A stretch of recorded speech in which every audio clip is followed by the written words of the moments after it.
Hadis Arba'in An-Nawawi, hadis kedua. Pengertian Islam, iman dan ihsan. An Umar radhiyallahu anhu aidan qal bainama nahnu julusun 'inda Rasulillah sallallahu alaihi wasallam zata yawmin idh tala'a 'alaina rajulun shadidu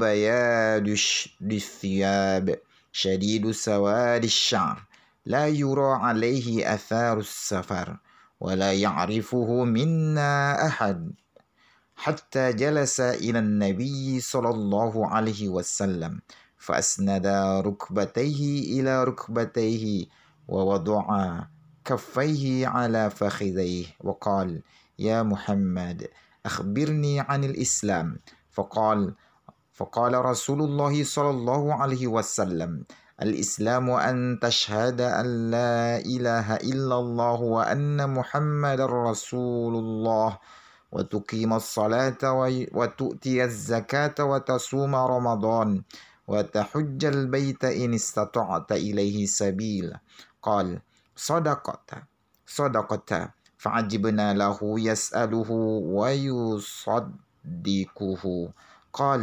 فأخبرني عن الإيمان قال أن تؤمن بالله وملائكته وكتبه ورسله واليوم الآخر وتؤمن بالقدر خيره وشره قال صدقت قال فأخبرني عن الإحسان قال أن تعبد الله كأنك تراه فإن لم تكن تراه فإنه يراك قال فأخبرني عن الساعة قال ما المسؤول عنها بأعلم من السائل قال فأخبرني عن أمارتها قال أن تلد الأمة ربتها وأن ترى الحفاة العراة العالة رعاء الشاء يتطاولون في البنيان ثم انطلقا فلبثت مليا ثم قال يا عمر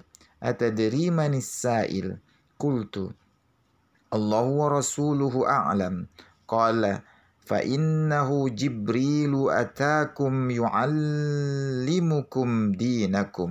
Hadis rawahu Muslim. Terjemahan hadis dari Umar radhiyallahu anhu. Dia juga berkata, ketika kami duduk-duduk di sisi Rasulullah sallallahu alaihi wasallam pada suatu hari, tiba-tiba datanglah seorang laki-laki yang mengenakan baju yang sangat putih dan berambut sangat hitam, tidak tampak bekas perjalanan jauh dan tidak ada seorang pun di antara kami yang mengenalnya. Hingga kemudian dia duduk di hadapan Nabi lalu menempelkan kedua lututnya kepada lutut Nabi. Seraya berkata, ya Muhammad, beritahukan aku tentang Islam. Maka bersabdalah Rasulullah sallallahu alaihi wasallam, Islam adalah engkau bersaksi bahwa tiada Tuhan yang patut disembah selain Allah dan bahwa Nabi Muhammad adalah utusan Allah. Engkau mendirikan solat, menunaikan zakat, puasa Ramadan, dan pergi haji jika mampu.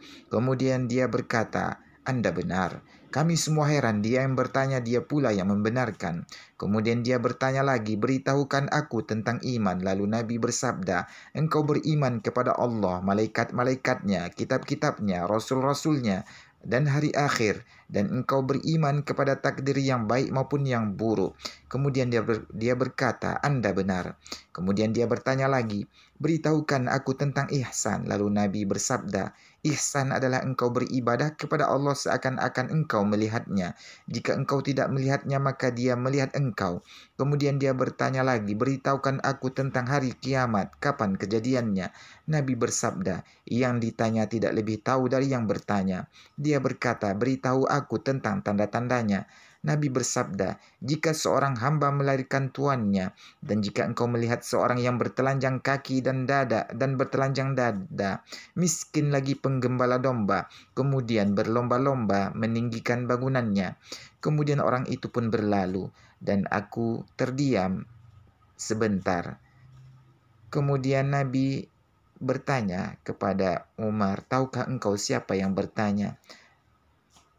Umar berkata, Allah dan Rasulnya yang lebih mengetahui. Nabi bersabda, Dia adalah Jibril yang datang kepada kalian bermaksud mengajarkan agama kepada kalian.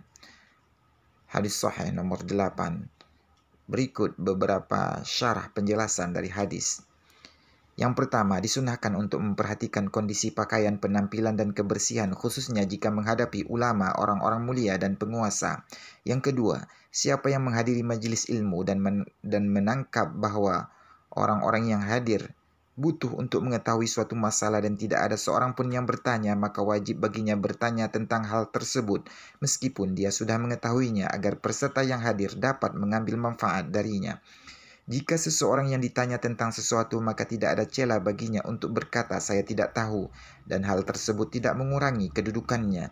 Kemungkinan malaikat tampil dalam wujud manusia. Yang kelima, termasuk tanda hari kiamat adalah banyaknya pembangkangan terhadap kedua orang tua, sehingga anak-anak memperlakukan kedua orang tuanya sebagaimana seorang tuan memperlakukan hambanya. Tidak disukainya mendirikan bangunan yang tinggi dan membaguskannya selama tidak dibutuhkan. Yang ketujuh, di dalamnya terdapat dalil bahwa perkara gaib tidak ada yang mengetahuinya selain Allah Ta'ala. Yang kedelapan, di dalamnya terdapat keterangan tentang adab dan cara duduk dalam majelis ilmu.